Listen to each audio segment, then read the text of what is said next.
Hello बच्चों। कैसे हैं आप सब? मैं उम्मीद करती हूँ आप बहुत ही स्वस्थ और मस्त होंगे। तो चैम्प्स, आज की क्लास है about the accounting equation, the very first chapter, practical chapter of your accounting journey for class 11th CBSE accounting equation. बच्चों, अकाउंटिंग इक्वेशन एक ऐसा टॉपिक है, अगर आपने इसको अच्छे से समझ लिया then the entire accounting journey will be a cakewalk for you. लेकिन अगर आपने इसको अच्छे से नहीं समझा, then you will be confused throughout your accounting journey. तो मैं उम्मीद करती हूँ आप इसको अच्छे से समझेंगे। तो चलिए शुरू करते हैं। तो अकाउंटिंग इक्वेशन होता क्या है बच्चों? अकाउंटिंग इक्वेशन एक ऐसा टॉपिक है, एक ऐसा कॉन्सेप्ट है जो हमें बैलेंस शीट, आपने सुना होगा बैलेंस शीट क्या होती है, बैलेंस शीट नाम के टॉपिक से एसोसिएट करता है। ओके, तो बैलेंस शीट को समझने से पहले ये जान लेते हैं कि हमें इस इक्वेशन को दिया किसने था। बच्चों, बहुत साल पहले, in the 19th century, there was an account a person, a scientist or an accountant, I would say. He is popularly known as father of accounting. Okay, जिनका नाम था ल्यूसा पैसियोली। इन्होंने हमें अकाउंटिंग इक्वेशन दी थी। ओके, और इसको देने का मकसद क्या था कि किसी भी बिजनेस को पता चल जाए कि पर्टिकुलर डेट में उसकी क्या एक्चुअल पोजीशन है, उसके पास कितनी एसेट्स हैं, कितनी लाइबिलिटीज हैं, या कितनी कैपिटल उसने कंट्रीब्यूट करी है। ठीक है, तो आइए अकाउंटिंग इक्वेशन को जानते हैं। अकाउंटिंग इक्वेशन होती है assets is equal to liabilities plus capital. Okay, तो assets is equal to liabilities plus capital. आपने बच्चों पढ़ा था फर्स्ट चैप्टर में, हमने नॉट फर्स्ट, सेकंड चैप्टर में बेसिक अकाउंटिंग टर्म्स, उसमें हमने पढ़ा था कैपिटल। कैपिटल क्या होती है? कैपिटल वो मनी है जो एक प्रोपराइटर बिजनेस में लगाता है। ओके, amount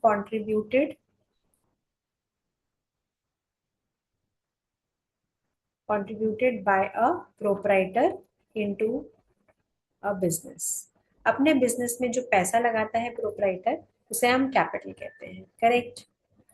और लाइबिलिटी क्या होती है? लाइबिलिटी वो ओब्लिगेशन है, वो पैसा है जो हम आउटसाइड पार्टी से लेते हैं। ओके, तो what is it? It is money borrowed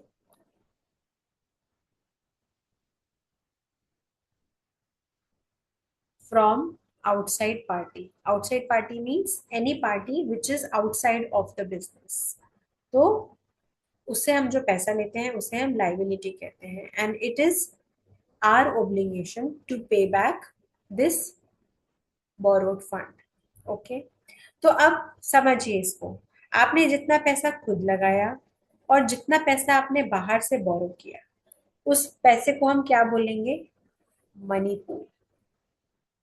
okay, उसको क्या बोलेंगे हम? Money pool.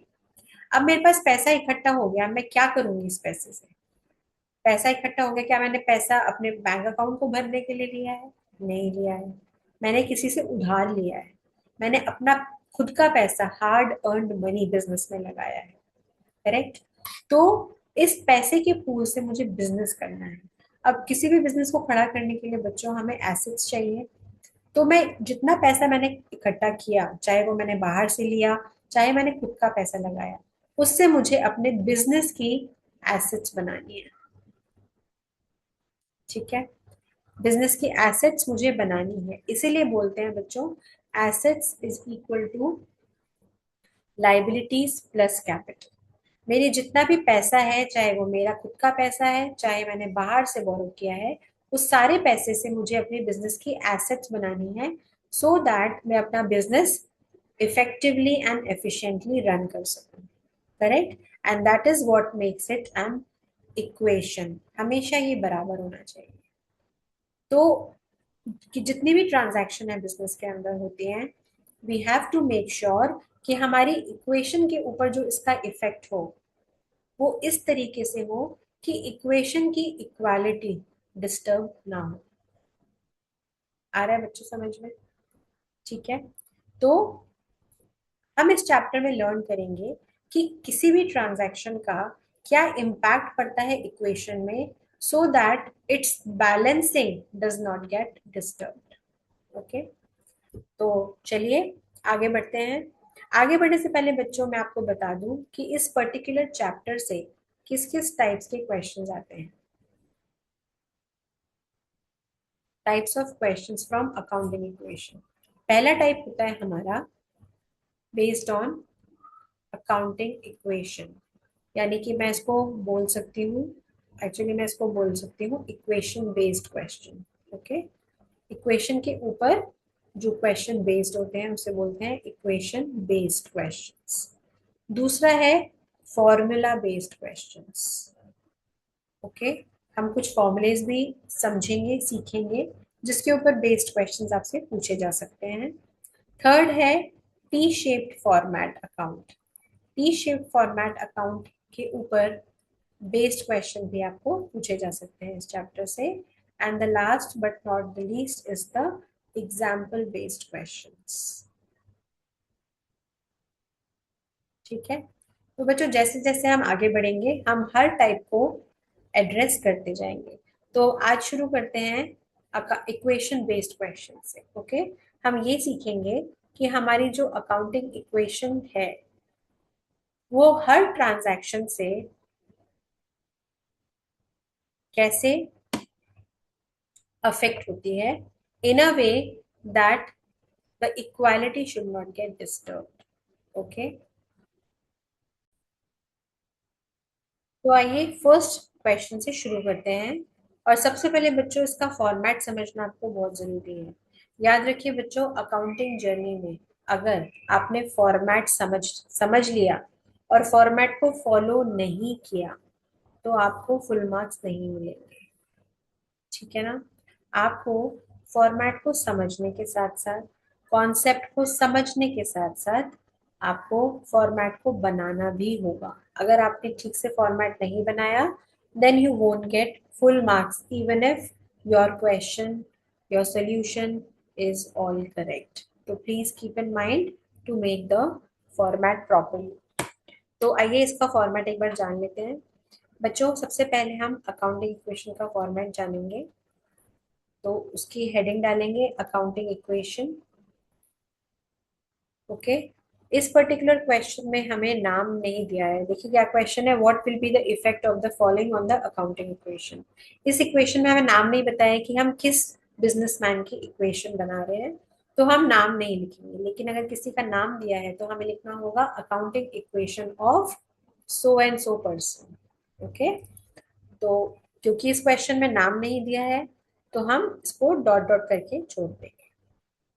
अब आते हैं हेडिंग्स पे। हेडिंग्स पे सबसे पहला हमारा होता है कॉलम सीरियल नंबर का। दूसरा कॉलम होता है पर्टिकुलर्स का, जहाँ पे हम ट्रांजैक्शंस लिखते हैं। और तीसरा कॉलम जो कि सबसे ब्रॉड कॉलम होता है, वहाँ पे हम अपनी अकाउंटिंग इक्वेशन को प्रेजेंट करते हैं। Assets is equal to liabilities plus capital. Okay, तो चलिए एक एक करके सारी ट्रांजैक्शंस को एड्रेस करते हैं। First transaction is started business with cash 45,000। बच्चों जैसे कि हमने concepts, accounting concepts and principles पढ़ते वक्त आपको याद होगा हमने एक पढ़ा था dual concept, duality, principle of duality, जिसका मतलब है कि हर ट्रांजैक्शन में कम से कम दो एस्पेक्ट्स, दो पार्टीज इन्वॉल्व होती हैं, जिसमें से एक डेबिट होती है और एक क्रेडिट होती है।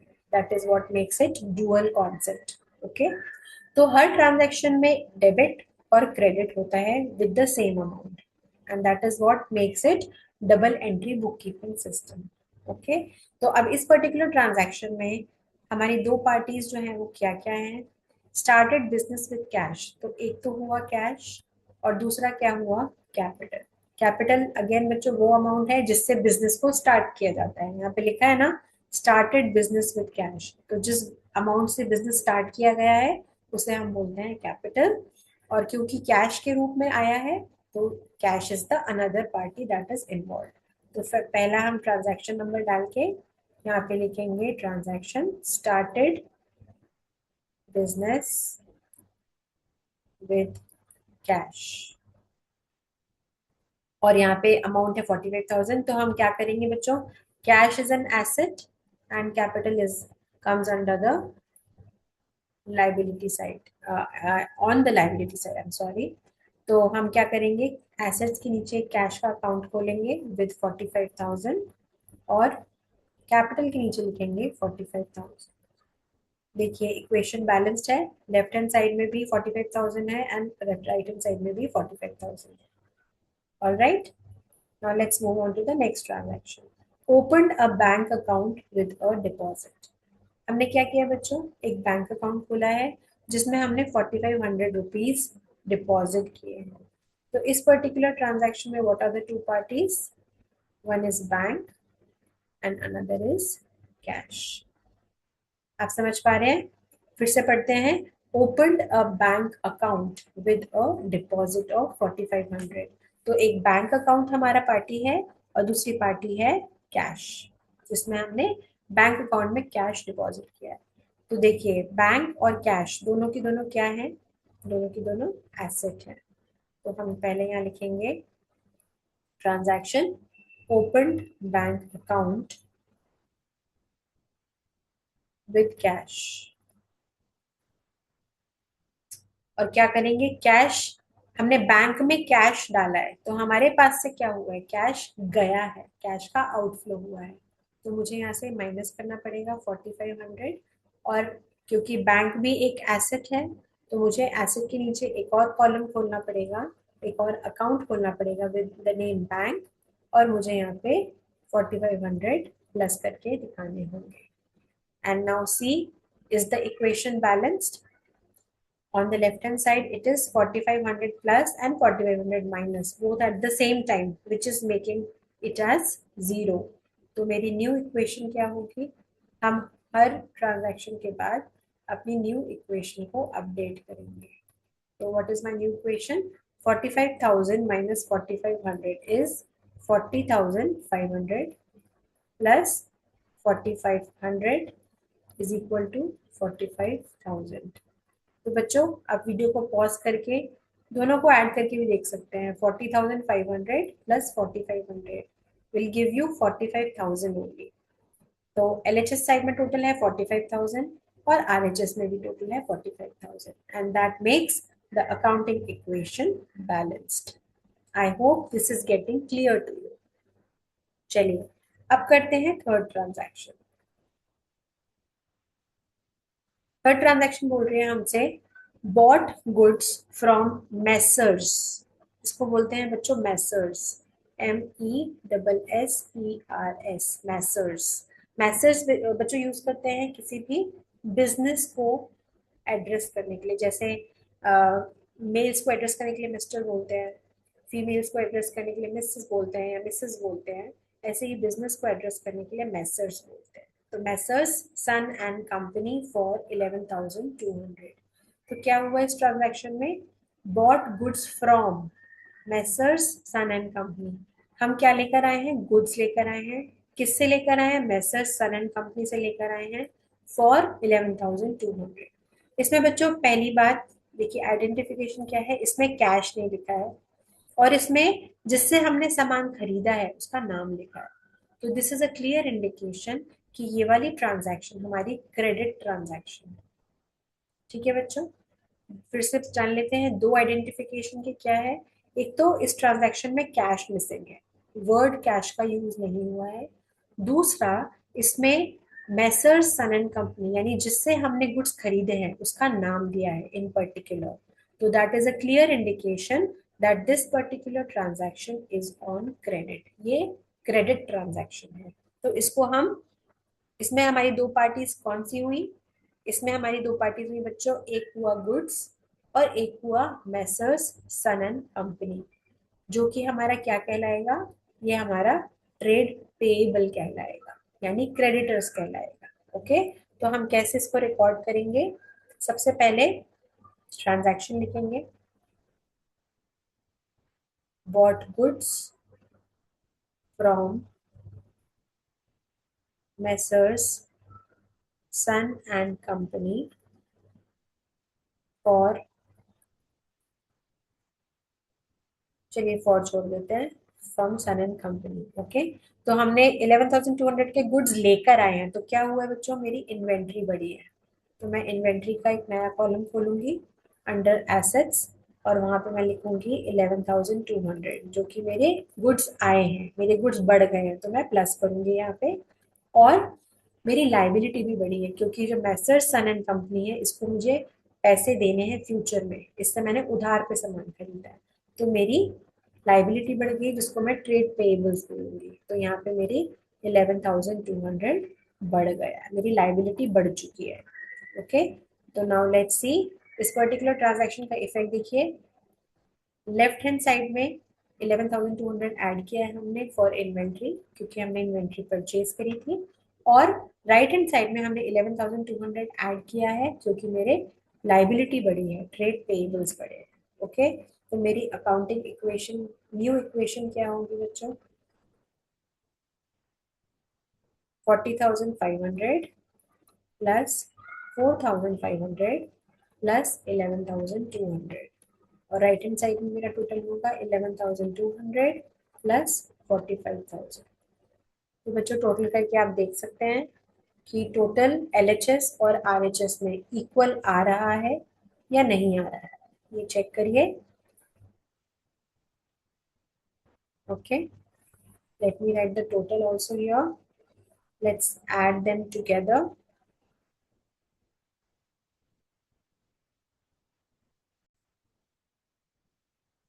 तो इसका टोटल आया है 56,200, और इसका भी टोटल आया है 56,200। So this is the total, and बच्चों this is the actual format that you have to follow. तो आइए एक बार क्विकली देख लेते हैं हमने कैसे स्टार्ट किया था। सबसे पहले हमें अकाउंटिंग इक्वेशन लिखनी है, और जिसकी अकाउंटिंग इक्वेशन बना रहे हैं, जिस बिजनेस की बना रहे हैं, उसका नाम आएगा। क्योंकि इस क्वेश्चन में नाम मेंशन नहीं था, तो हमने accounting equation of dot dot करके छोड़ दिया। तो आपको इस तरीके से लिखना है, सो दैट एग्जामिनर को समझ में आए कि आपको पता है कि कैसे फॉर्मेट को प्रेजेंट करना है। ओके, फिर serial number, particulars, and then the accounting equation. हर ट्रांजैक्शन को लिखते जाना है और उसका इफेक्ट हमें देखते जाना है। अकाउंटिंग इक्वेशन में कौन सा अकाउंट नया खुलेगा, कौन से अकाउंट में प्लस होगा, कौन से अकाउंट से माइनस होगा, and after every transaction we have to make a new equation, जिसमें हम ऐड करके दिखाएंगे सारे आइटम्स को, और फिर ये चेक करते जाएंगे कि हमारी एलएचएस और आरएचएस का सम इक्वल आ रहा है या नहीं। और लास्ट की जो ट्रांजैक्शन है, उसके बाद न्यू इक्वेशन बनाने के बाद आपको उसका टोटल भी करना होगा। तो एलएचएस का टोटल और आरएचएस का टोटल हमेशा इक्वल आना चाहिए। I hope it is clear to you बच्चों। ओके, तो चलिए एक क्वेश्चन और कर लेते हैं।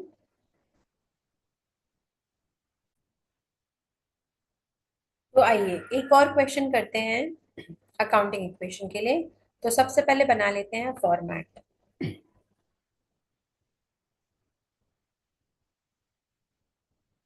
बच्चों फिर से मैं बोलूंगी, आप अपनी रजिस्टर को हॉरिजॉन्टली यूज करिए rather than using it vertically, तब आपकी इक्वेशन के लिए इनफ स्पेस मिलेगी आपको, और आप अपना काम अच्छे से प्रेजेंट कर पाएंगे, राइट।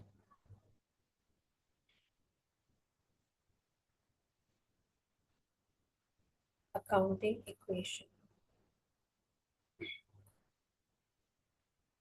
ऑफ, देखिए इस क्वेश्चन में भी हमें नाम नहीं दिया है। Show the accounting equation for the following transaction. Gopinath started business with cash, तो गोपीनाथ ने बिजनेस स्टार्ट किया है, तो चलिए हम गोपीनाथ का ही नाम लिख देते हैं यहाँ पे, accounting equation of Gopinath. Okay, now let's write the serial number. बच्चों सीरियल नंबर की जगह हम डेट भी लिख सकते हैं। अगर आपको क्वेश्चन में डेट गिवन है, जैसे इस क्वेश्चन में भी हमें डेट नहीं गिवन है, तो हम सीरियल नंबर लिखेंगे। बट इन केस आपको डेट अगर दी हुई है तो आप इसमें डेट लिखेंगे। Okay, then next is particulars, and the last column will show you the accounting equation. Assets is equal to liabilities। और बच्चों एक टिप है यहाँ पे, आप कोशिश करिए कि आप अपने एसेट्स का कॉलम थोड़ा ब्रॉड बनाएं, क्योंकि एसेट्स ज़्यादा होती हैं बिजनेस में, लाइबिलिटीज और कैपिटल जो है कम ही होती है इसकी ट्रांजैक्शंस, तो इसलिए। ओके, चलिए शुरू करते हैं। First is Gopinath started business with cash. अब इसमें देखिए क्या क्या चीजें इन्वॉल्व हैं, अगेन कैश एंड कैपिटल। तो यहाँ पे हम लिख लेते हैं पहले transaction, started business with cash. तो मैं क्या करूंगी बच्चों, अब एसेट्स में एक मैं कैश का कॉलम खोलूंगी, कैश का अकाउंट खोलूंगी, और कैपिटल। तो कितने अमाउंट से करी है उसने, 25,000 से, तो मैं यहाँ लिखूंगी 25,000, और कैपिटल में भी लिखूंगी 25,000। I hope this is clear to you. It is same as we have done it already. Next is purchase goods from Shyam. अब बच्चों इसमें फिर देखिए, इसमें दो आइडेंटिफिकेशन की जो हमने बातें करी थी। पहला क्या था कि हमने जिससे गुड्स खरीदे हैं उसका नाम आया है। ओके, तो हमने श्याम का नाम है और कैश का जिक्र कहीं नहीं है, इसका मतलब ये ट्रांजैक्शन क्रेडिट है। ओके,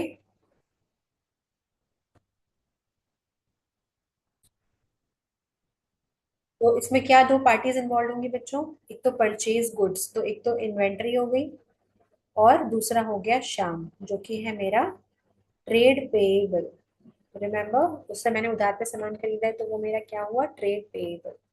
ओके, तो मैं अब क्या करूंगी बच्चों, पहले मैं ट्रांजैक्शन लिखूंगी, purchased goods from Shyam. Okay, तो सबसे पहले मैं एक इन्वेंट्री का अकाउंट ओपन करूंगी यहाँ पे। इन्वेंट्री, गुड्स परचेज करे हैं मैंने 10,000 के, तो मेरी इन्वेंट्री बढ़ेगी।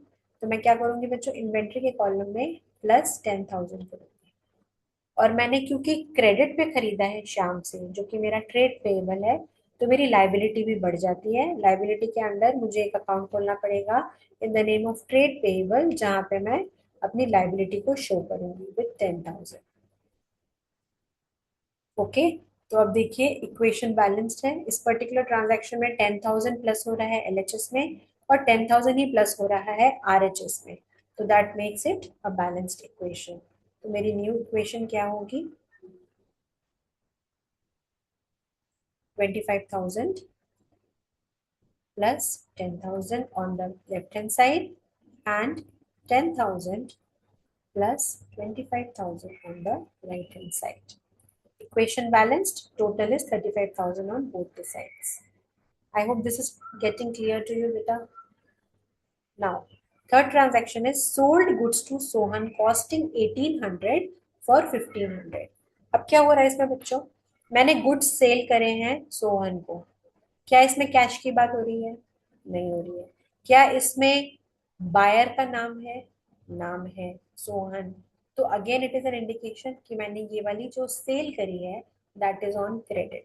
क्योंकि बच्चों जब हम बिजनेस रन करते हैं तो हम कई बार गुड्स खरीदते भी हैं क्रेडिट में, तो कई बार बेचने भी पड़ते हैं क्रेडिट में, तो इसलिए हमारे डेटर्स अराइज होते हैं। तो अब सोहन कौन हुआ, मेरा डेटर हुआ, जिसे हम ट्रेड रिसीवेबल के नाम से भी जानते हैं। तो अब इस पर्टिकुलर ट्रांजैक्शन में मेरी कितनी पार्टीज हो गई बच्चों, एक तो हो गया गुड्स जो कि हो गया इन्वेंट्री, दूसरा हो गया सोहन जो कि हुआ मेरा ट्रेड रिसीवेबल या डेटर, करेक्ट।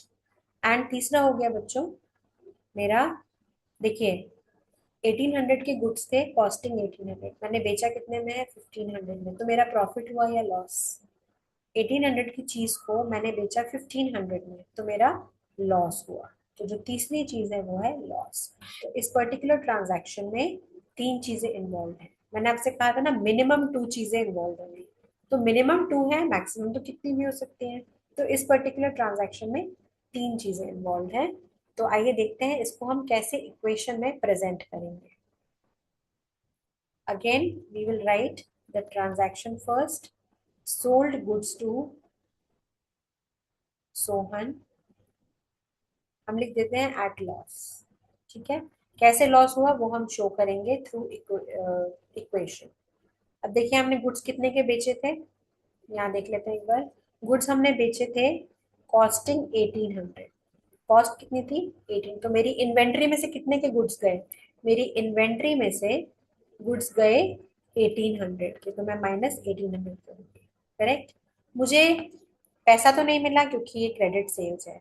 मेरे ट्रेड रिसीवेबल्स यानी मेरे डेटर्स बढ़ गए। तो डेटर्स क्या होते हैं बच्चों, एसेट होते हैं। तो मैं क्या करूंगी, ट्रेड रिसीवेबल का एक कॉलम बनाऊंगी और उसमें 1500 प्लस करूंगी, क्योंकि मेरा जो इस ये ट्रेड रिसीवेबल है, ये मेरा जो डेटर है, ये मुझे 1500 रुपये देगा बाद में। तो 1500 रुपये के नाम से मैंने ट्रेड रिसीवेबल का एक अकाउंट ओपन किया, और ये मेरा लॉस हुआ तो मैं कैपिटल से अपने लॉस को माइनस करूंगी, विच इज 300, और ब्रैकेट में लिखूंगी loss. I hope this is clear बच्चों। आइए एक बार और समझ समझ लेते हैं क्या हुआ यहाँ पे। हमने गुड्स जिसकी कॉस्ट थी 1800 सोहन को बेचे ऑन क्रेडिट। तो जब सोहन को गुड्स बेचे तो मेरे गुड्स कम हुए, मेरी इन्वेंट्री कम हुई 1800 से। मेरे ट्रेड रिसीवेबल जिसको मैंने उधार पे सोहन को बेचा था, वो मेरे हुए 1500, तो मैंने 1500 के अमाउंट से उसका एक अकाउंट ओपन किया। और क्योंकि मेरी कॉस्ट थी 1800 और मैंने बेचा 1500 में, तो 300 रुपये का मुझे लॉस हुआ, जो कि मैं कैपिटल से माइनस करूँ। आई hope this is also clear. Okay, तो आइए अपनी अकाउंटिंग न्यू इक्वेशन को बना लेते हैं। What is my new equation, 25,000 plus 10,000 में से 1800 माइनस करने हैं। ठीक है बच्चों, तो this will be 8200 plus 1500 is equal to 10,000 plus 29 sorry 24,700। 24,700, अब आप दोनों साइड्स को प्लस करके देख लीजिए। 25,000 plus 8200 plus 1500, together it will be 34,700, and so is the total of RHS 34,700. Okay बच्चों, okay. Now let's move on to the last transaction. Gopinath withdrew from business 5,000। Gopinath ने business से विड्रॉ किया पर 5,000 रुपए, यानी इसकी क्या हुई, ड्रॉइंग्स हुई। करेक्ट। तो दो पार्टीज इसमें क्या इन्वॉल्व है, एक तो हो गई ड्रॉइंग्स, एक हो गया कैश, क्योंकि उसने कैश विड्रॉ किया है। तो आइए इसको शो करते हैं इक्वेशन में।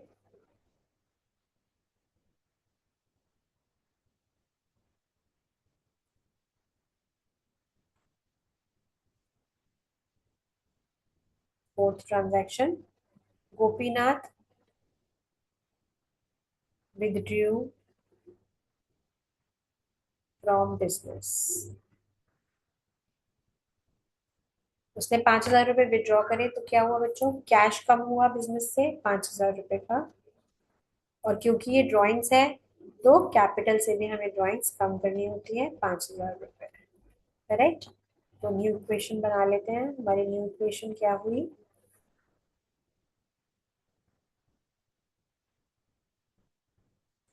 20,000 plus 8,200 plus 1,500 is equal to 10,000 plus 20,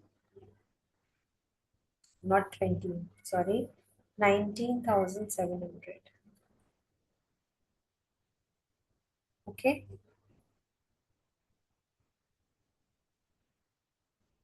okay बच्चों, तो चलिए since it is the last equation, हमें इसको टोटल करके भी दिखाना होगा, तो टोटल कर लेते हैं।